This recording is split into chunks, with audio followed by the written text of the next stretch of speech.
Welcome to Research News from the American Association of Bariatric Counselors. Today, we're going to introduce a really interesting pilot study, which I like to call the missing link in nutrition. Bariatric science is a science whose time has come. It embodies the research, diagnosis, treatment, and prevention of obesity and related disorders.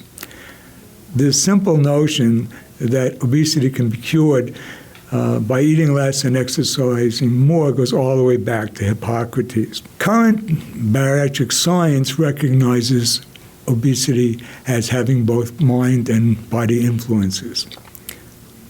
Psychological processes, biological mechanisms, and social influences. Today, joining us is Dr. Indelicado, who is the research director for the American Association of Bariatric Counselors, and Dr. Davis, who is a psychologist as well as a certified bariatric counselor. They've completed a really interesting pilot study where they've identified a biological mechanism that may indeed be a major contributor to obesity.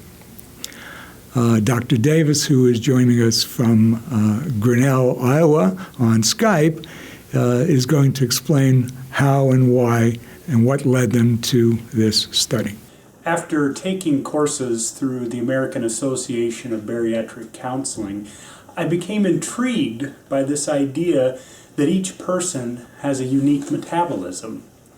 So after purchasing the machine, I began testing people. Then it occurred to me I really didn't have any basis for comparison. So I decided to collect more data so I could compare to help my own practice.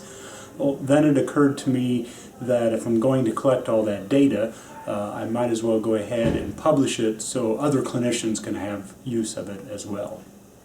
You know, Dr. Davis, that FDA metabolic measuring device, how do you do that? I purchased a machine to measure metabolism, and it's FDA approved for such use. And it involves a patient lying down and breathing through a long tube for approximately 10 minutes. And the machine measures the volume of oxygen the person takes in, and also the volume of carbon dioxide the person exhales. And those measurements help assess how much energy the person is using. So this process of measuring the oxygen intake and carbon dioxide output is called indirect calorimetry, and it's used to measure the energy or resting metabolic rate that's used by each person, and it is also used to measure metabolic factor. Dr. Indelicado crunched the numbers for this study. He can talk about two subjects and how metabolism testing can identify why some people are thin and some are thick. It all comes down to the old calories in, calories out model, but with an individualistic twist. We determined to create a new measure of metabolism. We call it the metabolic factor. We all know people that seem to be able to eat everything and not gain weight, while others seem to gain weight no matter what the diet and exercise patterns. People who are considered overweight often complain about having slow metabolisms. This study has given us a method to finally quantify individual metabolism and actually support the veracity of having a slow metabolism. Two of the female subjects in this study had their energy metabolism measured. We measured RMR, or resting metabolic rate, through a method called indirect calorimetry. Both subjects burned about 2,200 calories per day.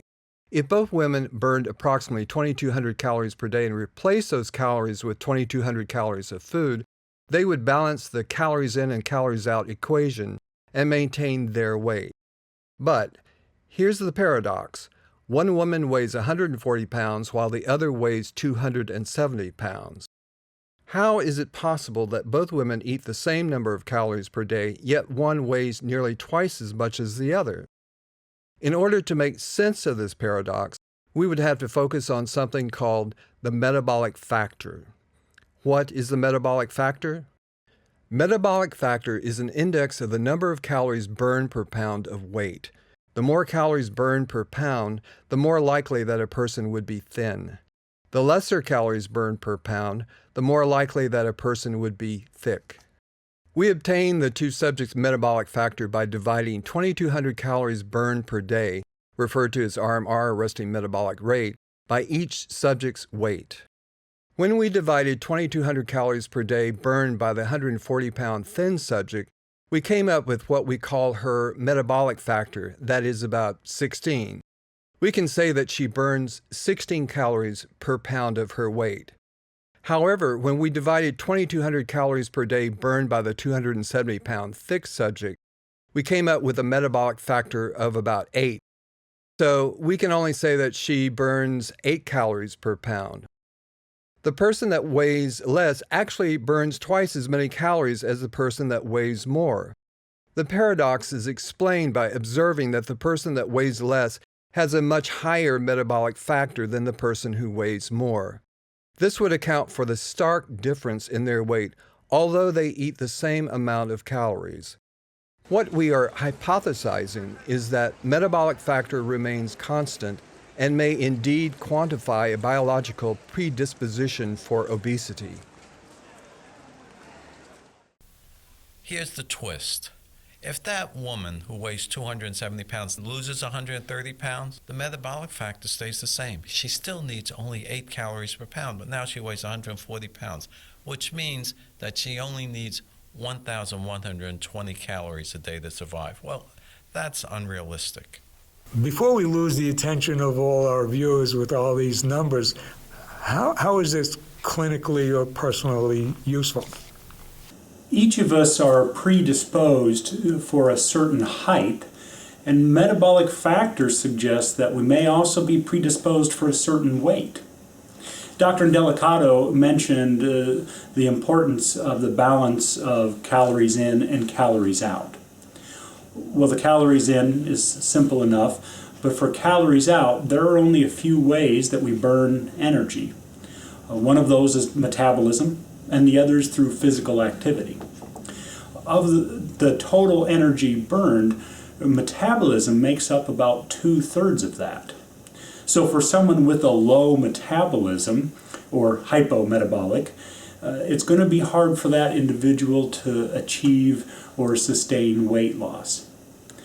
Think about the woman Dr. Indelicato mentioned who had a metabolic factor of 8. If she got down to 140 pounds, she would only be able to eat 1,120 calories to maintain that weight. So it's very unrealistic to expect her to probably ever be within a normal BMI range. Professionals need to understand metabolic factor in order to prescribe realistic, individually based nutrition guidelines. Also, someone with a low metabolism might consider surgery, and surgery can be effective, but they probably are not going to be a good surgical candidate for a procedure such as the adjustable gastric band, because all that procedure does is put a ring around the stomach to reduce the amount of intake.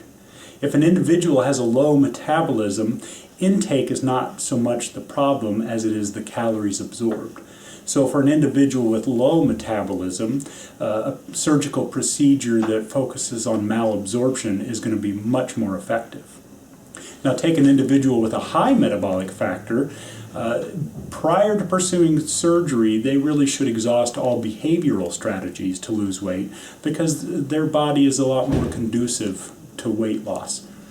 So knowing one's metabolic factor is important both before surgery or any weight loss plan.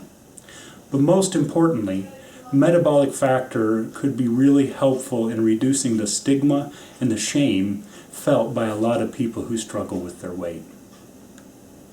Dr. Davis, Dr. Indelicato, thanks for bringing me and our viewing audience up to speed with this really unique bariatric science research project. You got my interest. Certainly I'd like to get my metabolism measured, and it seems that not knowing your metabolic factor is like driving a car without a steering wheel. I'm sure many professionals watching this video today would want to know how to perform this test and how to interpret this test. Dr. Davis, where did you get your training? I am a psychologist and a board-certified bariatric counselor. To become certified, I completed a specialized bariatric science certification program that's offered by the American Association of Bariatric Counselors. Gentlemen, thanks for the opportunity today, and we look forward to your next chapter of metabolic research. And don't forget to click the link to take a look at this really brilliant pilot study.